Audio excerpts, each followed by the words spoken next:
ইহুদিরা মারিয়ামের ভক্ত যারা, তারা কয়েকজন গিয়া সন্তানকে ঈসা আলাইহিস সালামকে আঙ্গুল তুলে বলতেছে, এ নবজাতক তোমার বাবা কে? যখন এই কথা বলছে, নবজাতক ঈসা আলাইহিস সালাম তখন দুধ পান করতেছিলেন, মুখটা সরায়া তখন ধমক দিয়া বলতেছেন, উচ্চ সুরে বলতেছেন, ক্বালা ইন্নী আবদুল্লাহ,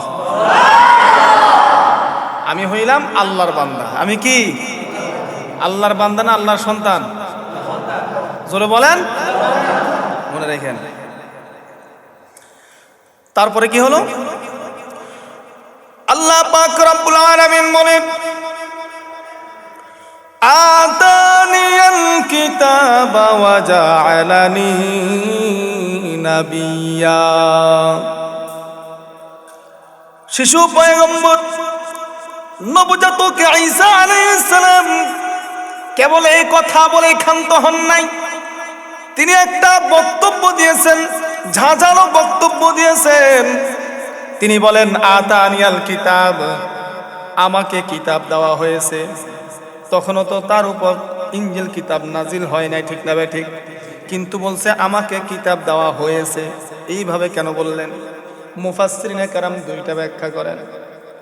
এক নাম্বার ব্যাখ্যা হলো, পয়গম্বর ঈসা আলাইহিস সালাম যখন মায়ের গর্ভের মধ্যে ছিলেন, আল্লাহ পাক রব্বুল আলামিন ইলহামের মাধ্যমে পয়গম্বর ঈসা আলাইহিস সালামকে তাওরাত কিতাব মুখস্থ করে দিয়েছেন। ইতিহাসবিদরা বলেন, শিশু নবজাতক ঈসা আলাইহিস সালাম দোলনার মধ্যে থাকতেন, আর ইহুদিরা যখন পয়গম্বর ঈসা আলাইহিস সালামের নিকট আসতেন, ঈসা আলাইহিস সালাম তাদেরকে তাওরাত কচি কণ্ঠে তাওরাত তেলাওয়াত করে করে শোনায়া দিতেন। তারা যখনই আসতেন, ঈসা আলাইহিস সালামের কণ্ঠে তাওরাত তেলাওয়াত শুনতেন, কারণ তাওরাত তখন তার মুখস্থ ছিল। এটা হলো এক নাম্বার ব্যাখ্যা। দুই নাম্বার ব্যাখ্যা হলো, আমাকে কিতাব দেওয়া হয়েছে মানে আমাকে ইনজিল কিতাব দান করা হবে। আমাকে যে দান করা হবে, এটা আমি দুনিয়াতে আসার পূর্বে আল্লাহ পাক রব্বুল আলামিন লৌহে মাহফুজের মধ্যে সিদ্ধান্ত করে ফেলছে। যেটা সিদ্ধান্ত হয়ে যায় সেটাই তো দেওয়া হয়ে যায়, ঠিক না ভাই? ঠিক। আমাকে এখনো দেওয়া হয় নাই, কিন্তু দিবে, এটাই বলতেছেন। আমাকে কিতাব দেওয়া হয়েছে মানে আমার ব্যাপারে কিতাব দেওয়ার সিদ্ধান্ত হয়ে গেছে। ওয়া জাআলানি নাবিয়্যা, আর আমাকে নবী হিসাবে সাব্যস্ত করা হয়েছে। কিন্তু তখনও তিনি নবুয়ত পান নাই, তো নবী হিসাবে কিভাবে সিলেক্ট করলেন? তিনি তো নবী হন নাই। এর জবাব দিতে গিয়ে মুফাসসিরিনে কেরাম বলেন, আল্লাহর পয়গম্বর, আমাদের পয়গম্বরের সামনে সাহাবায়ে কেরাম বসা। সাহাবায়ে কেরাম আল্লাহর পয়গম্বরকে প্রশ্ন করলেন, ইয়া রাসূলুল্লাহ, ইয়া হাবিবাল্লাহ, আপনি কখন থেকে নবী? আল্লাহর রাসূল জবাব দিয়া বলেন, কুনতু নাবিয়ান ওয়া আদামা বাইনার রূহি ওয়াল জাসাদ।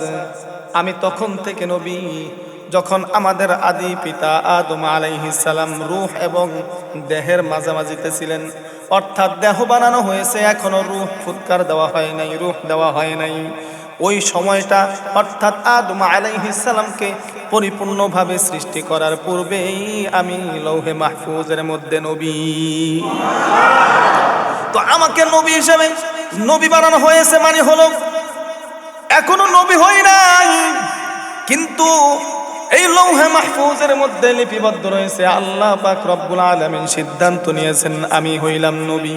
এটাই বোঝানো হয়েছে। তারপরে কি বলতেছেন? ওয়া জাআলানি মুবারাকান আইনামা কুনত, আমাকে দেওয়া হয়েছে বরকত, বরকতময় করা হয়েছে। আমি যেখানে যাব সেখানের মধ্যে বরকত আর বরকত, বরকতের কোনো অভাব থাকবে না। ওয়া আওসানি বিসসালাতি ওয়াজ যাকাতি মা দুমতু হাইয়া, আল্লাহ পাক রব্বুল আলামিন আমাকে নির্দেশ প্রদান করেছেন আমি যেন নামাজ কায়েম করি, নামাজ আদায় করি আর যাকাত আদায় করি। এই নির্দেশটা সকল পয়গম্বর এবং তাদের উম্মতদেরকে দেওয়া হয়েছে। শুধু আমাকে নয়, আমার যারা ফ্যান ফলোয়ার হবে, আমার যারা উম্মত হবে, আমাকে যারা অনুসরণ করবে, তাদেরকেও আল্লাহ পাক রব্বুল আলামিন এই নির্দেশ দিয়েছে তারা যেন নামাজ পড়ে যাকাত দান করে। নামাজ পড়া, যাকাত দেওয়া এগুলা কার ইবাদত? এত আসতে বললে হবে না। তারপরে আল্লাহ বলতেছেন ওয়াবাররুম বিওয়ালিদাতি, আমি আমার মায়ের বাধ্য সন্তান। এই কথা বলার আগে বলছে আল্লাহর ইবাদত, নামাজ এবং রোজার কথা। আল্লাহর ইবাদতের পরে আল্লাহ বলতেছেন, ঈসা আলাইহিস সালাম বলতেছেন আমি আমার মায়ের বাধ্য সন্তান। আল্লাহর ইবাদতের পরেই মায়ের বাধ্য সন্তান হওয়ার স্বীকৃতি দিতেছে। অর্থাৎ আল্লাহর ইবাদতের পরে মা বাবার খেদমতের ইঙ্গিত পাওয়া যায়। পবিত্র কালামে পাকের অন্য জায়গার মধ্যেও আছে, যেমন সূরা বানী ইসরাঈলের মধ্যে আছে ওয়াকাদা রাব্বুকা আল্লা তা'বুদু ইল্লা ইয়াহু ওয়া বিল ওয়ালিদাইনি ইহসানা। তোমার রব তোমাকে একমাত্র আল্লাহর ইবাদত করতে বলেছেন, ইবাদত করার জন্য নির্দেশ প্রদান করতেছেন। এরপর পরে বলতেছেন পিতামাতার সাথে সদ্ব্যবহার করো। আল্লাহর ইবাদত করার পরে বলতেছেন পিতামাতার সাথে ভালো আচরণ করতে, ভালো আচরণ করার জন্য বলতেছেন। সূরা নিসার মধ্যে আল্লাহ পাক রব্বুল আলামিন বলেন ওয়া'বুদুল্লাহ ওয়া লা তুশরিকু বিহি শাইআন ওয়া বিল ওয়ালিদাইনি ইহসানা। আল্লাহ পাক রব্বুল আলামিন বলেন শিরক মুক্ত আল্লাহর ইবাদত করো। তারপর পরে বলতেছেন মা বাবার সাথে খিদমত করো। তার দ্বারা বোঝা যায় আল্লাহর ইবাদতের পর সবচাইতে পছন্দনীয়, মালিকের কাছে সবচাইতে পছন্দনীয় কাজ হলো পিতামাতার খেদমত করা, পিতামাতার সাথে সদ্ব্যবহার করা, পিতামাতার সাথে ভালো আচরণ করা। ঠিক না বে ঠিক? যেমন আল্লাহর পয়গম্বর বলেন রিদার রাব্বি ফি রিদাল ওয়ালিদাইন ওয়া সাখতুর রাব্বি ফি সাখতিল ওয়ালিদাইন। মা বাবার সন্তুষ্টির মধ্যে আল্লাহর সন্তুষ্টি, মা বাবার অসন্তুষ্টির মধ্যে আল্লাহর অসন্তুষ্টি। মা বাবাকে কষ্ট দিয়া তুমি যতই নামাজ পড়ো, যতই রোজা রাখো, যতই ইবাদত বন্দেগী করো, আল্লাহ পাক রব্বুল আলামিন সন্তুষ্ট হবে না। পরিণাম ফল হবে তোমার জান্নাত নয়, তোমার জন্য জাহান্নাম। জোরে বলেন নাউযুবিল্লাহ। এই জায়গার মধ্যে প্রথমে আল্লাহর ইবাদত, নামাজ এবং যাকাতের কথা বলেছেন। তারপরে ঈসা নবী বলতেছেন আমি আমার মায়ের বাধ্য, অর্থাৎ পিতামাতার বাধ্য। আমার তো পিতা নাই, মাতার বাধ্য। ওয়ালাম ইয়াজআলনি জাব্বারুন শাকিয়্যা, আমি অবাধ্য এবং সীমা লঙ্ঘনকারী নয়। ওয়াসসালামু আলাইয়া ইয়াউমা উলিদতু ওয়া ইয়াউমা আমুতু ওয়া ইয়াউমা উবআসু হাইয়্যা। শিশু পয়গম্বর ঈসা আলাইহিস সালাম এইবার ইহুদিদেরকে ডাক দেয়া বলেন আমি যখন জন্মগ্রহণ করেছি তখন আমার প্রতি শান্তি, যখন আমি মৃত্যুবরণ করব তখন আমার প্রতি শান্তি এবং নিরাপত্তা থাকবে। যখন আমি হাসরের মাঠে পুনরায় জীবিত হব তখনও আমি শান্তি এবং নিরাপত্তার সাথে থাকব। তাহলে জন্মের সময় শান্তি মানি। আল্লাহর পয়গম্বর বলেন যখন কোনো বনি আদম জন্মগ্রহণ করে তখনই ওই আদম সন্তানকে শয়তান স্পর্শ করে। শয়তানের স্পর্শের যন্ত্রণা সহ্য করতে না পেরে তখন ওই বাচ্চাটা হাউমাউ করে কান্নাকাটি শুরু করে। প্রত্যেক বনি আদমকে শয়তান স্পর্শ করে। এই ওয়াসসালামু আলাইয়া ইয়াউমা উলিদতু বলে ঈসা আলাইহিস সালাম এটাই বুঝাইছে সকল বনি আদমকে শয়তান স্পর্শ করলেও আমি ঈসা ইবনে মারইয়ামকে শয়তান স্পর্শ করতে পারে নাই। 2 নাম্বার হলো ইয়াউমা আমুতু, যখন আমি মৃত্যুবরণ করব তখনও আমার প্রতি সালামতি, শান্তি, নিরাপত্তা। অর্থাৎ মৃত্যুর সময় যে যন্ত্রণা আছে এই যন্ত্রণা থেকে আল্লাহ পাক রব্বুল আলামিন আমাকে হেফাজত করবেন। ওয়া ইয়াউমা উবআসু হাইয়্যা, যখন হাসরের মাঠ কায়েম হবে, পুনরায় জীবিত হব, তখন ওই হাসরের মাঠের ভয়াবহতা থেকেও আল্লাহ আমাকে নিরাপত্তা দান করবেন। যখন ওই হাসরের মাঠে সূর্য অতি নিকটে চলে আসবে, মানুষজন ঘামতে থাকবে, হাহাকার চলবে, সবাই আনফসি আনফসি করতে থাকবে, তখনও আল্লাহর পক্ষ থেকে আমার প্রতি নিরাপত্তা থাকবে। যালিকা ঈসা ইবনে মারইয়াম, এতক্ষণ পর্যন্ত যেই জালামুই বক্তব্য দান করেছেন তিনি হলেন ঈসা ইবনে মারইয়াম। আমরা যারা আছি আমাদের পরিচয় আমাদের বাবার নামের সাথে হয়, ঠিক না বেটি? আপনাদের পরিচয় বাবার নামের সাথে হয় না? উমুকের ছেলে উমুক। কিন্তু পৃথিবীর একমাত্র একমাত্র ওয়ান পারসন, এক ব্যক্তি, তিনি হলেন ঈসা আলাইহিস সালাম, যিনি বাবার পরিচয় নয়, তিনি মায়ের পরিচয়, ঈসা ইবনে মারইয়াম। ঈসা ইবনে মারইয়াম, অর্থাৎ এতক্ষণ পর্যন্ত যিনি বক্তব্য দিয়েছেন ইনি হলেন ঈসা ইবনে মারইয়াম, মারইয়ামের সন্তান ঈসা। কাউলাল হাক্কিল্লাযী ফীহি ইয়ামতারুন। ইহুদি এবং খ্রিস্টানেরা যে সমস্ত বিষয়ে তর্ক বিতর্ক করে, যেই সমস্ত বিষয়ে ফিতনা সৃষ্টি করে, এই সমস্ত বিষয়ের ক্ষেত্রে সমাধানের ক্ষেত্রে এটাই হলো সত্য কথা। এখন ইহুদি খ্রিস্টানেরা কোন বিষয়ে বিতর্ক করে, ফিতনা সৃষ্টি করে, এটা জানার দরকার আছে না নাই? জোরে বলেন। খ্রিস্টানেরা পয়গম্বর ঈসা আলাইহিস সালামের অতিরিক্ত ভক্ত দেখাইতে গিয়া বলে, ঈসা আলাইহিস সালামের যেহেতু কোনো বাপ নাই, বাপ ছাড়া জন্মগ্রহণ করেছে, সেহেতু ঈসা আলাইহিস সালামের বাবা হলো আল্লাহ। নাউজুবিল্লাহ। ঈসা আলাইহিস সালাম নাকি আল্লাহর সন্তান। আবার খ্রিস্টানদের মধ্যে আরেকটা গ্রুপ আছে যারা ঈসা আলাইহিস সালামকে আল্লাহর সন্তান বলেন না, সরাসরি ঈসা আলাইহিস সালামকে আল্লাহ বলে, তিনি একজন আল্লাহ। নাউজুবিল্লাহ। আর ইহুদিরা কি বলে? ইহুদিরা বলে পয়গম্বর ঈসা আলাইহিস সালামের যেহেতু কোনো বাপ নাই, সেহেতু ঈসা আলাইহিস সালাম কোনো বৈধ সন্তান নয়, যার সন্তান। নাউজুবিল্লাহ। তারা যেই সমস্ত বিষয়ে বিতর্ক করে এটাই হলো তার সমাধান। ঈসা আলাইহিস সালামের বক্তব্যকে আল্লাহ পাক রব্বুল আলামিন কোরআনের মধ্যে যথাযথভাবে বর্ণনা করেছেন। তারা যে বলে ঈসা আলাইহিস সালাম আল্লাহর সন্তান, আল্লাহ পাক রব্বুল আলামিন বলেন, কুল হুয়াল্লাহু আহাদ আল্লাহুস সামাদ লাম ইয়ালিদ ওয়া লাম ইউলাদ ওয়া লাম ইয়াকুল লাহু কুফুয়ান আহাদ। আল্লাহ এক, তিনি কারো থেকে জন্মগ্রহণ করেন নাই, অর্থাৎ তিনি কারো সন্তান নয়, এবং তিনিও কোনো সন্তান জন্ম দেন নাই, অর্থাৎ তিনি কারো বাবাও নয়, তিনি হলেন একক। ঠিক না বে ঠিক? এই কথাটাই আল্লাহ পাক রব্বুল আলামিন পরবর্তী আয়াতের মধ্যে বলেন। আল্লাহ বলেন, মা কানা লিল্লাহি আইয়াত্তাখিযা মিন ওয়ালাদিন সুবহানা ইযা ক্বাদা আমরান ফাইন্নামা ইয়াকুলু লাহু কুন ফায়াকুন। আল্লাহ পাক রব্বুল আলামিন বলেন, খ্রিস্টানরা এই যে বলে আল্লাহ পাক সন্তান, ঈসা আলাইহিস সালাম আল্লাহর সন্তান, অথচ আল্লাহ পাক রব্বুল আলামিন কোনো সন্তান গ্রহণ করতে পারে না, এটা থেকে আল্লাহ পাক রব্বুল আলামিন মহাপবিত্র। কারণ আল্লাহ পাক রব্বুল আলামিনের সন্তান গ্রহণ করার প্রয়োজন নাই। আল্লাহ যদি কোনো কিছু সৃষ্টি করতে চায়, সৃষ্টি করার সিদ্ধান্ত নেয়, তাহলে ফাইন্নামা ইয়াকুলু লাহু কুন ফায়াকুন, আল্লাহ কুন বললেই হয়ে যায়। সুবহানাল্লাহ বলেন। আল্লাহ যদি বলেন হও, বলার সাথে সাথে হয়ে যায়। তাহলে যে সত্তা হও বললেই হয়ে যায়, ওই সত্তার তো আর সন্তান জন্ম দেওয়ার প্রয়োজন লাগেনি। জোরে বলেন। যিনি হও বললে হয়ে যায়, হও বললে সৃষ্টি হয়ে যায়, তার তো আর এইভাবে এইভাবে সন্তান জন্ম দেওয়ার প্রয়োজন হয় না। ঠিক না ভাই? ঠিক। তাহলে ঈসা আলাইহিস সালামরা, খ্রিস্টানরা ঈসা আলাইহিস সালামের ব্যাপারে যে অপবাদ দিতেছে, এই অপবাদগুলাকেই এই জায়গার মধ্যে সূরা মারইয়ামের এই জায়গার মধ্যে আল্লাহ পাক রব্বুল আলামিন খণ্ডন করেছে। এক কথাই ঈসা আলাইহিস সালাম আল্লাহর এক কুদরতের খেলা। ঠিক না ভাই? ঠিক।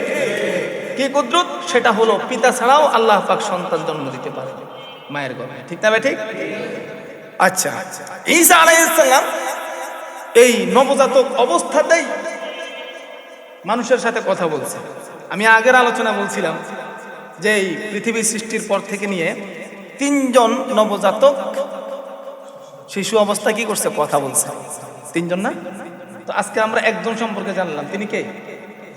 হযরত ঈসা আলাইহিস সালাম। 2 নম্বর ব্যক্তিকে শুনবেন? বলবো। বনি ইসরাঈলের একজন আলেম ছিলেন, আবেদ ছিলেন, যার নাম হলো জুরাইজ। জুরাইজ এত বড় আল্লাহর ওলি ছিলেন, কোন এলাকার মধ্যে তিনি ভ্রমণ করলেন, ওই এলাকার মানুষেরা যখন জুরাইজ সম্পর্কে জানলেন, জুরাইজ অনেক বড় আল্লাহর ওলি, জুরাইজের কথাবার্তা দেখে, ইবাদত বন্দেগীর নমুনা দেখে ওই এলাকার মানুষগুলা নির্জন নিরালায় জঙ্গলার মধ্যে পাহাড়ের চূড়ার মধ্যে জুরাইজের জন্য একটা খানকা তৈরি করে দিয়েছে।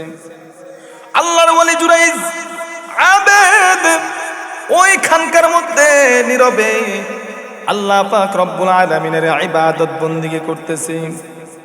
হঠাৎ করে একদিন জুরাইজের মা জুরাইজের ঘরের মধ্যে গিয়া ঘরের দরওয়াজার মধ্যে টাক দিয়েছে, এ বাবা জুরাইজ, তোমাকে আমার একটু প্রয়োজন। বাবা জুরাইজ। জুরাইজ তখন আল্লাহর ইবাদত বন্দেগী করতেছে, নামাজ পড়তেছে। জুরাইজ তখন চিন্তায় পড়ে গেলেন, কি করব, মায়ের প্রশ্নের জবাব দিব না, আল্লাহর ইবাদত করব, নামাজ পড়বো, দ্বিধা দ্বন্দ্বে পড়ে গেছে, কি করব। কিন্তু জুরাইজ কোনো জবাব দেয় না। মা ডাকতেছে, বাবা জুরাইজ, তোমাকে আমার প্রয়োজন। বারবার ডাকার পরেও যখন জবাব দেয় না, মা ব্যর্থ হয়ে চলে গেছে। পরদিন আবার মা আসলেন, তখনও জুরাইজ নামাজ পড়তেছে, ঘরের দরওয়াজা বন্ধ। বাহির থেকে ডাক দিতেছেন, জুরাইজ, তোমাকে আমার প্রয়োজন, তুমি কোথায়, তুমি একটু জবাব দাও, দরওয়াজাটা খোলো। জুরাইজ আবার দ্বিধাদ্বন্দ্বে পড়ে গেল, নামাজ পড়বে নাকি মায়ের জবাব দিবে, তখনও জবাব দেন নাই। তৃতীয় দিন আবার মা আসলেন, এসে বলতেছেন, বাবা জুরাইজ, আমার খুব প্রয়োজন, তুমি কই, দরওয়াজাটা খোলো। জুরাইজ তখন নামাজ পড়তেছে, দ্বিধাদ্বন্দ্বে পড়ে গেছে, নামাজ ছাড়বে নাকি নামাজ ধরবে, নামাজ পড়া অবস্থায় থাকবে নাকি মায়ের কথার জবাব দিবে। জুরাইজ দ্বিধাদ্বন্দ্বে পড়ে গেছে, কিন্তু এক পর্যায়ে আল্লাহর ইবাদত ছাড়া যাবে না এই চিন্তা করে সে নামাজ পড়তেছে, দরওয়াজা খুলে নাই। মায়ের মনে কষ্ট গেল, কষ্ট পাইয়া মা এইবার ডাক দেয়া বলতেছেন, জুরাইজ, আমি বৃদ্ধ মানুষ, 3 দিন আসছি কষ্ট কইরা, 3 দিন আসার পরেও তুই আমার প্রশ্নের জবাব দেস নাই, একটু সায় দেস নাই। আমি তোকে বলে গেলাম তুই এত বড় ইবাদত, কত বড় আবেদ হয়ে গেলি। আমি মা বলে গেলাম মৃত্যুর আগে ওই বেশ্যা মহিলার সাথে সাক্ষাৎ না করাইয়া আল্লাহ যেন তোকে মৃত্যু না দেয়। মা জুরাইজকে বদদুয়া দিয়া এবার মা চলে গেছে। হঠাৎ করে কিছুদিন পর আবার কি হলো, ওই পাহাড়ের, এটাকে কি বলে, পাদদেশ, পাহাড়ের পাদদেশে একজন রাখাল বসবাস করত, যে রাখালি করত পাহাড়ের পাদদেশে, সে এখানে বসবাস করত। হঠাৎ করে একদিন একজন মহিলা, ব্যভিচারিণী মহিলা, দেহ ব্যবসায়ী, অতীব সুন্দরী মহিলা জুরাইজের ওই খানকার মধ্যে গেছে, যায় টাক দিয়েছে। টাক দিয়েছে পরে জুরাইজ দরজা খুলছে, কি ব্যাপার, বলে আমি দেখতে শুনতে তো অনেক সুন্দর, আমার মনের খুব খায়েশ, আমি তোমার সাথে মেলামেশা করতে চাই। জুরাইজ ডাক দিয়া বলতেছে, তোমার সাহস তো কম বড় না, তুমি আমাকে এই অফার কেমনে দিলে। মহিলা বলতেছে, কয় এই নির্জন পাহাড়ের চূড়ার মধ্যে তুমি যদি আমার সাথে মেলামেশা করো, কেউ তো দেখবে না। জুরাইজ ডাক দিয়া বলে, কেউ দেখবে না ঠিক আছে, কিন্তু একজন তো দেখবেন, তিনি কে? আরো জোরে বলেন, একজন তো দেখবেন, আমি তোমার সাথে এই অপকর্মে লিপ্ত হতে পারবো। এই মহিলা চলে গেছে, মুখের উপরে না করে দিছে, এখন মহিলার মনের মধ্যে একটা ক্ষোভ আছে না নাই? আরো জোরে বলেন। কিছুদিন পর এই মহিলা একটা বাচ্চা প্রসব করলো, এলাকার মধ্যে ছড়িয়ে গেল। এই মহিলা বাচ্চা প্রসব করেছে, তার তো বাবা নাই, তার তো বাচ্চার বাবা নাই, সে বিবাহ হয় নাই, তার বিবাহ হয় নাই, সে বাচ্চা পেল কোত্থেকে? এলাকার মানুষজন চতুর্দিক দিয়ে তাকে ঘেরাও করে ফেলছে। যখন ঘেরাও করে ফেলছে, ওই দুশ্চরিত্রা মহিলা এলাকার মানুষজনকে ডাক দেয়া বলতেছেন, কে বলেছে আমার সন্তানের বাবা নাই? আমার এই সন্তানের বাবা অবৈধ পন্থায় হলেও আমার এই সন্তানের বাবা হলো এলাকার বুজুর্গ জুরাইজ। মানুষজন বলতেছে, কি বলো, কি বলো? যে জুরাইজের বুজুর্গি দেখা আমরা নিজেরা ঘর করে দিছি, আমরা হাদিয়া তোফা নিয়ে যাইতাম, সেই জুরাইজে কাম করলো। এখন আমাদের দেশের মধ্যে কিছু মানুষ আছে হুজুগি বাঙালি, শোনা মাত্র তলা তালাশ করে না, চিলে কান নিয়ে গেছে, কানের খবর নাই, কান আছে না নাই হাত দিয়ে দেখে না। এর আগে মনে করেন যে ছিল তো আমার কান নিয়ে গেছে, এরকম কিছু হুজুগে বাঙালি লোক আছে না, এরা তলা তালাশ না কইরা কয় আগে লাডিল, হুজুরে কাম করলো, লাডিল, লাডি নিল, দা নিল, খন্তা কুড়াল যা আছে সব নিয়া রওনা হইছে। যাইয়া কোনো কথা নাই, জুরাইজের লোকে কোনো কথা নাই। প্রথমে খানকার যে ঘরটা আছে না, ঘরটা একদম বাইরে একদম ভেঙে ফেলাইছে। জুরাইজ ডাক দিয়া বলে, তোমরা আমার ঘর কেন ভাঙলা, আমার গায়ে কেন আঘাত করলা, কি অপরাধ করেছে আমি? বলে কি অপরাধ করো নাই তুমি? বুজুর্গি দেখাও না, ছদ্মবেশ ধইরা বুজুর্গি দেখাও আর ভিতরে ভিতরে এই কাম করো। বলে কি করছি? বলে ওই মহিলার কোলের মধ্যে যে সন্তান, ওই সন্তান তো তোমার সন্তান, অবৈধ পন্থায় তুমি সন্তান জন্ম দিয়েছো। বলে নাউজুবিল্লাহ, কি বলো তোমরা কি বলতেছো? বলে তোমার কি কোনো সাক্ষী আছে? তুমি যে অস্বীকার করতেছো কোনো সাক্ষী আছে? বলে হ্যাঁ আছে। তোমরা একটা কাজ করো, ওই মহিলাকে তার সন্তান নিয়ে আমার কাছে আসতে বলো, আর এই ফাঁকে আমি 2 রাকাত নামাজ পড়ি। আল্লাহু আকবার বলে। জুরাইজ তো একজন আল্লাহর ওলি, ঠিক না? 2 রাকাত নামাজ পড়লেন।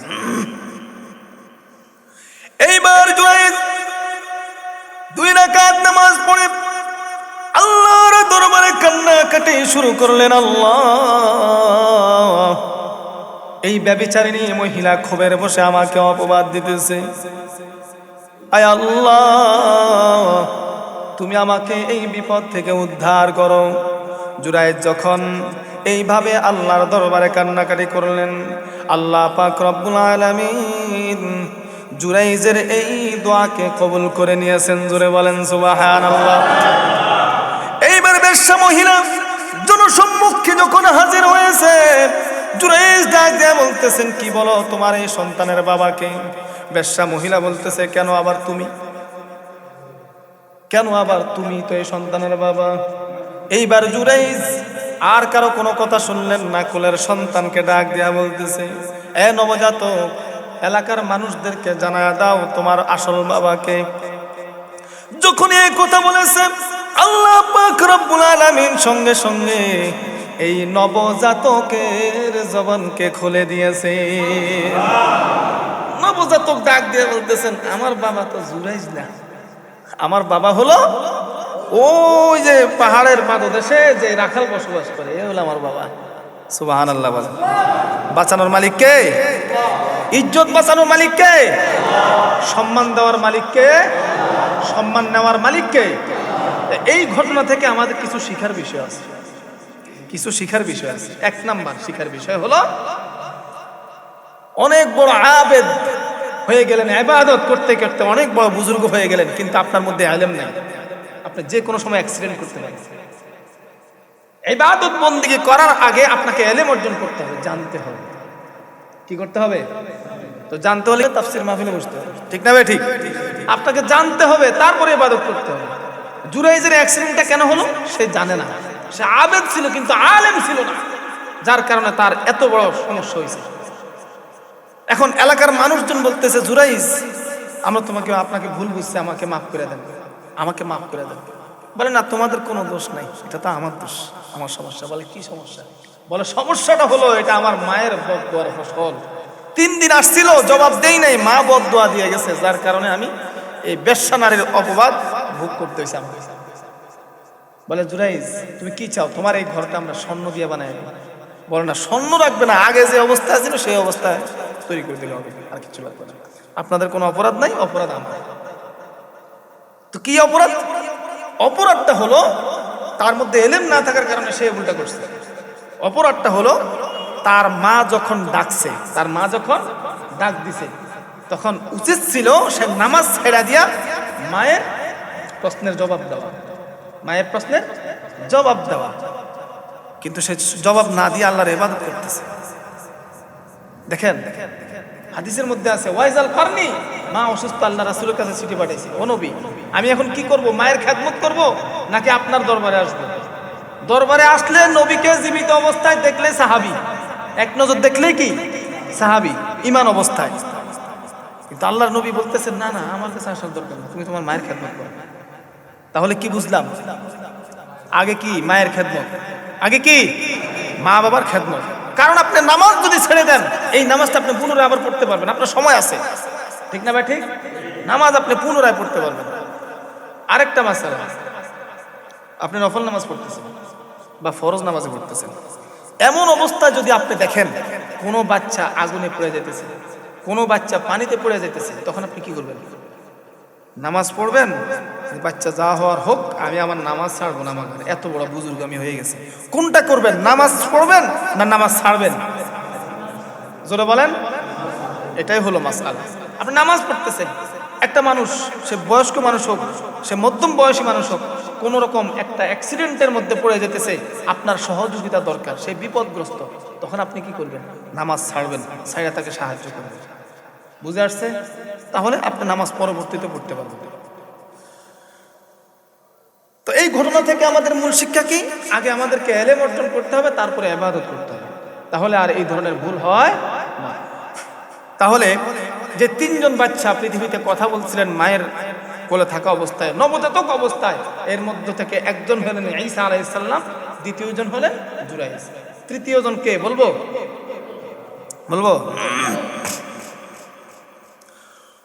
পয়গম্বর ইউসুফ আলাইহিস সালামের ভাইরা হিংসা করে পয়গম্বর ইউসুফ আলাইহিস সালামকে কূপের মধ্যে ফেলে দিয়েছেন। কূপ থেকে তুলে ব্যবসায়িক কাফেলা যখন বিক্রি করার জন্য মিশরে নিয়ে গেছেন, মিশরের যিনি অর্থমন্ত্রী, যিনি হলেন আজিজে মিশর, এই অর্থমন্ত্রীর স্ত্রীর নাম হলো জুলাইখা। অর্থমন্ত্রীর একটু সমস্যা ছিল। কি সমস্যা? অর্থমন্ত্রীর কোনো সন্তান হতো না, তার শারীরিক সমস্যা ছিল। এই অর্থমন্ত্রী আজিজে মিশর বাজারের মধ্যে আসলেন, বাজারের মধ্যে এসে দেখতেছেন এত সুন্দর ফুটফুটে একটা সন্তান বিক্রি হবে। আজিজে মিশর অনেক মূল্য দিয়া পয়গম্বর ইউসুফ আলাইহিস সালামকে ক্রয় করে নিয়ে গেলেন, ঘরের মধ্যে নিয়ে গেলেন। ঘরের মধ্যে নিয়ে তার বিবি জুলাইখাকে ডাক দেয়া বলেন, জুলাইখা, এই সন্তানকে অত্যন্ত যত্ন সহকারে লালন পালন করবা, গোলামের মতো রাখবা না, তাকে সন্তানের মতো লালন পালন করবা, কারণ আমাদের কোনো সন্তান নাই। এই সন্তান যদি বড় হয়, সন্তানটাকে আমরা, এই ছেলেটাকে, এই বাচ্চাটাকে আমরা নিজেদের সন্তান হিসেবে গ্রহণ করতে পারবো। এইভাবে পয়গম্বর ইউসুফ আলাইহিস সালামকে জুলাইখা অনেক যত্ন সহকারে লালন পালন করলেন। পয়গম্বর ইউসুফ আলাইহিস সালাম যখন যুবক বয়সে উপনীত হয়, ইউসুফ পয়গম্বর তো ছোট থেকে এমনিতেই সুন্দর, যখন যুবক হয় তার সৌন্দর্য আরো বেড়েছে না কমেছে? জুলাইখা পয়গম্বর ইউসুফ আলাইহিস সালামের প্রেমে পাগল, হাবুডুবু খায়। ইউসুফকে ডাক দিয়ে বলে, ইউসুফ রে, আই লাভ ইউ, আমি তোমাকে ভালোবাসি। ইউসুফ ডাক দিয়ে বলে, না না, আমি তো আপনাকে ভালোবাসি না, আমি ভালোবাসি একজনকে। তিনি কে? আরো জোরে বলতে হবে। আমি তোমাকে ভালোবাসতে পারবো না, আমি তোমার এই অবৈধ সম্পর্ক গ্রহণ করতে পারবো না, কারণ যে আজিজ মিশর আমাকে এই ঘরের মধ্যে আশ্রয় দিয়েছে, গোলামের মতন পালতে পারতো না, না, আমার প্রতি দয়া করছে, আমার প্রতি স্নেহ ভালোবাসা দেখাইছে, আমাকে সন্তানের মতো লালন পালন করছে। ওই আজিজে মিশরের সাথে আমি নাফরমানি করতে পারবো না, আমি নিমুখারামি করতে পারবো না। তাছাড়া আমি আমার আল্লাহকে ভয় করে আমি তোমার কথায় রাজি হই না। কিন্তু জুলাইখা ইউসুফকে ভুলতে পারে না। রাতের বেলায় ঘুমাইতে যায়, ঘুম হয় না। ইউসুফের টেনশনে তার 24টা ঘন্টা কেটে যায়। জুলাইখার একজন দাসী ছিল, যার নাম হলো কালিমামা। দাসী ছিল যার নাম কি? কালিমামা। কালিমামাকে ডাক দেয়, বলে, কালিমামা রে, আমার 24টা ঘন্টা ইউসুফকে নিয়ে ফিকির করতে করতে যায়, ইউসুফকে ছাড়া আমার কিছুই ভালো লাগে না, ইউসুফকে আমার কাছে এনে দাও। কালিমামা ডাক দেয়া বলতেছেন, কিভাবে সম্ভব? বলে, আমি 7টা মহলের ভেতরে ঢুকে একদম 7 নম্বর মহলে বসে থাকবো। ইউসুফকে গিয়া বলবা জুলাইখা আপনাকে ডাকতেছে। কালিমামা জুলাইখার কথা অনুযায়ী ইউসুফকে দাওয়াত দিয়ে নিয়ে গেলেন। জুলাইখা কালিমামাকে ডাক দিয়ে বললেন, কালিমামা রে, যখন ইউসুফ 7 নম্বর মহলের মধ্যে ঢুকবে, এক এক করে 7টা দরওয়াজার তালা তুমি মেরে দিবা, 7টা দরওয়াজা বন্ধ করে দিবা, আমি যেন আমার মনের খাহেসাত মিটাইতে পারি। সুবহানাল্লাহ বলেন। জুলাইখা কি করলেন? যখনই 7 নম্বর মোহনের মধ্যে ঢুকলেন, এইবার ইউসুফকে ডাক দিয়ে বলেন, ইউসুফ 7টা দরওয়াজার মধ্যে তালা মারা, তুমি চাইলেও এখান থেকে পালাইতে পারবা না। ইউসুফ, আমি তোমাকে যে প্রস্তাব দিয়েছি আমার প্রস্তাবটা গ্রহণ করে নাও, আমি তোমাকে আমার কাছে পেতে চাই। ইউসুফ তখন আল্লাহর কাছে সাহায্য চাইলেন। ক্বালা মাআযাল্লাহি ইন্নাহু রাব্বি আহসানা মাসওয়াই। ইউসুফ আল্লাহর কাছে সাহায্য চাইলেন। আল্লাহ পাক রব্বুল আলামিন জিবরাইল আমিন আলাইহিস সালামকে পাঠিয়ে দিলেন। জিবরাইল, আমার পয়গম্বরকে কানে কানে গিয়া বলো, কানের কাছে গিয়া বলো, সে যেন বাঁচার জন্য চেষ্টা করে। চেষ্টা করার মালিক সে, আর সহযোগিতা সাহায্য করার মালিক হলাম আমি আল্লাহ। সুবহানাল্লাহ। ইউসুফ আলাইহিস সালাম এবার জুলাইখার হাত থেকে বাঁচার জন্য ছটফট করতেছে। প্রথম দরওয়াজার কাছে গেলেন, যখনই বাঁচার জন্য প্রথম দরওয়াজার কাছে গেলেন, টাস করে প্রথম দরওয়াজা খুলে গেল। দৌড়াইয়া দ্বিতীয় দরজার মধ্যে গেলেন, দ্বিতীয় দরজাটাও খুলে গেল। এইভাবে এক এক করে 7টা দরওয়াজা খুলে গেল। যখন শাহী মহলের গেটের মধ্যে যায়, সামনে গিয়া দেখতেছে আজিজে মিশর জুলাইখার স্বামী হাজির। স্বামীকে দেখা মাত্র জুলাইখা 320 ডিগ্রি পল্টি মারছে। পাল্টি মারে বলতেছে, ও স্বামী, এতদিন পর্যন্ত আপনি যেই ছেলেটাকে বলছেন যে সন্তানের মতো লালন পালন করতে, গোলামের মতন যেন লালন পালন না করি, সেই সন্তান এখন আপনার স্ত্রীর দিকে নজর দিছে। নাউজুবিল্লাহ বলেন। দেখছেন মাইয়া লোকের ফেতনা কি জিনিস? তাদের ফেতনা কি জিনিস? আপনার সাথে ভালো, আপনার সাথে খাইবে, চলবে, সবকিছু বলবে, একসাথে বসে বসে বাদাম খাইবো, আবার যখন বিপদে পড়বো আপনারে বাজারে জাগার মধ্যে ফল্টে নিব। ঠিক না ভাই? ঠিক। ইউসুফ আলাইহিস সালাম বলতেছেন, মহারাজ, আমি তো তাকে ফুসলাই নাই, আমি তো তাকে ভোগ করতে চাই না, বরঞ্চ সে আমাকে ভোগ করতে চায়া এখন আমাকে উল্টা ভাষায় দিছে, আমার বিরুদ্ধে বলতেছে। এইবার আপনার আজিজ মিশর বলতেছে, জুলাইখা, তুমি যে দাবি করছো তোমার কি কোনো সাক্ষী আছে? কয় নাই। মানে আছে? মানে আমার তো অবশ্যই সাক্ষী আছে। আপনার বিশ্বাস না হলে দাসী কালিমা মারা জিগান, কালিমা আমার সাক্ষী আছে। কালিমামা, জুলাইখা যা বলতেছে তা কি সত্য? কালিমামা বলতেছে, মনে মনে চিন্তা করলো, আমি যা বেতনে চাকরি করি, জুলাইখা তো মাঝে মধ্যে আমাকে হাদিয়া তোহফা দেয়। এখন যদি আমি মিথ্যা সাক্ষী দিয়া জুলাইখারে বাঁচায় দিতে পারি, তাহলে জুলাইখা হয়তো আমাকে তার চাইতে অনেক গুণ বেশি হাদিয়া তোহফা দিবে। এই লোভে কালিমামা বলতেছে, হ মহারাজ, জুলাইখা যা বলছে সত্য বলছে। এইরকম মিথ্যা সাক্ষীদাতা বর্তমানেও পৃথিবীতে আছে না নাই? টাকার বিনিময়ে মিথ্যা সাক্ষী দেয়, এই মিথ্যা সাক্ষীতে নির্দোষ মানুষের ফাঁসি পর্যন্ত হয়ে যায়। ঠিক না ভাই? ঠিক।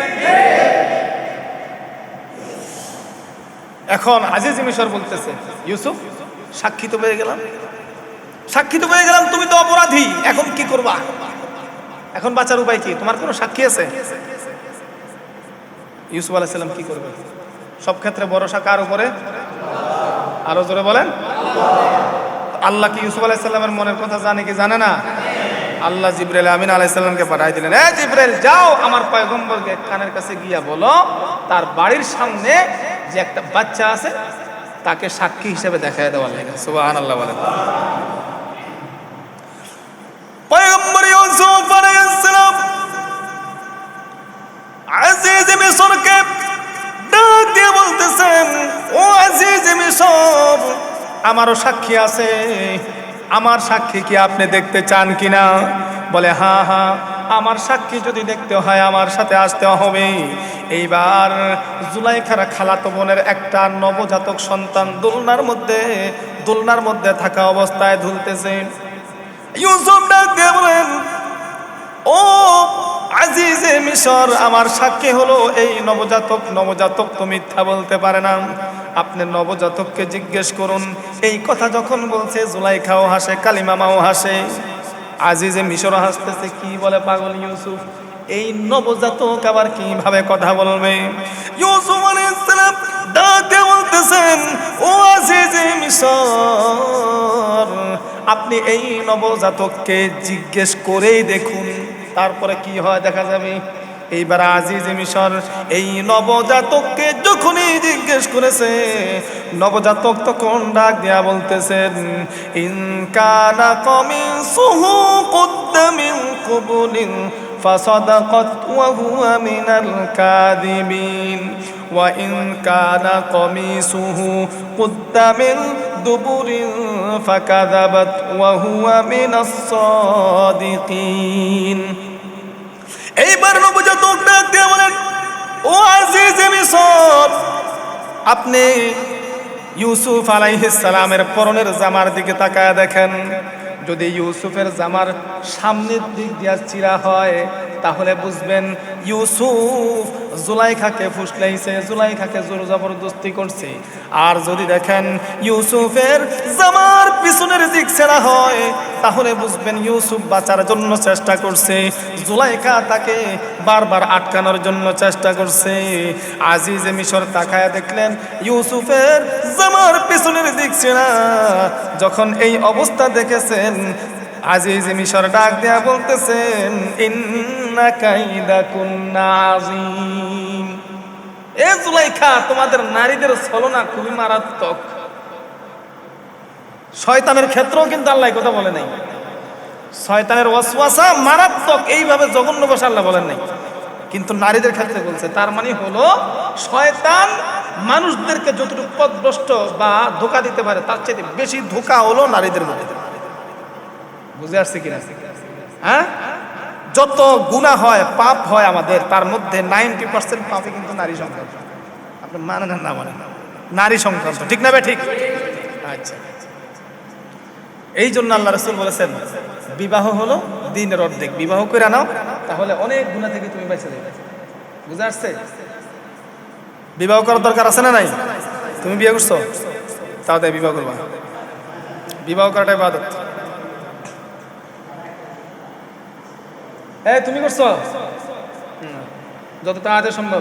শরীফ করছো, তোরও বিয়া করাবো খাড়া। আচ্ছা, এবার আসেন। এই জন্য নবজাতক কথা বলছে, কাব্য যে মাথা নিচে দিকে দিচ্ছে, ঘটনা কি? সবাই কিন্তু সন্দেহ করবো, মাথা নিচে দিও, সামনের দিকে তাকাও। আচ্ছা, এদিকে তাকান। এখন এই নবজাতক দেখেন কত বুদ্ধিদীপ্ত জবাব দিচ্ছে। ডাইরেক্ট বলতে পারতো, ও আজিজে মিশর, আমি সব দেখছি, জুলাইখা অপরাধী, ইউসুফ অপরাধী না, এবার বলতে পারতো, ঠিক না? কিন্তু বলছে কি, এই কথা না বলে বলছে আপনার জামার দিকে তাকান, জামা বিশ্লেষণ করেন, যদি সামনে ছিঁড়া হয় এই অপরাধী, পেছনে ছিঁড়া হলে এই অপরাধী, এইভাবে বলে দিচ্ছে। জ্ঞান দীপ্ত জবাব দিচ্ছে। তো যে তিনজন বাচ্চা কথা বলছে, এক নম্বরের নাম কি জোরে বলেন? দুই নম্বরে জুরাইজের সাক্ষীদাতা, দুই নম্বরে জুরাইজের সাক্ষীদাতা, তিন নম্বরে ইউসুফ আলাইহিস সালামের সাক্ষীদাতা, ঠিক না? ঠিক। তো তিনটা বাচ্চা নিয়ে আলোচনা করবো বলছিলাম। তিনটা বাচ্চা সম্পর্কে, এগুলো আল্লাহর কুদরত না? কথা বলেন না কেন? হ্যাঁ, আল্লাহর কুদরত। এই নবজাতক সন্তানেরা কথা বলছে। আল্লাহ চাইলে নবজাতককেও কথা বলাইতে পারে, আল্লাহ চাইলে পিতা ছাড়াও সন্তান হইতে পারে, আল্লাহ চাইলে পিতা মাতা ছাড়াও সন্তান হইতে পারে, ঠিক কিনা ধরে বলেন? আল্লাহ যদি কয় কুন, তখন ফায়া কুন হয়ে যায়। তো আজকের আলোচনা থেকে আমরা অনেক কিছু জানলাম, ঠিক না? ঠিক। ঈসা আলাইহিস সালামের বাকি জিন্দেগি নিয়ে ইনশাল্লাহ সামনে আলোচনা হবে। আমরা আগামী সপ্তাহ থেকে ইনশাল্লাহ ধৈর্য সহকারে আসবো। রাজি তো ইনশাল্লাহ? আজকের আলোচনাটা আমি এখানে রাখতে চাই। আমা তাওফীকি ইল্লা বিল্লাহ। সবাই একবার দুরূদ ইব্রাহিম পড়ে, আল্লাহুম্মা সাল্লি আলা মুহাম্মাদিন ওয়া আলা আলি মুহাম্মাদ।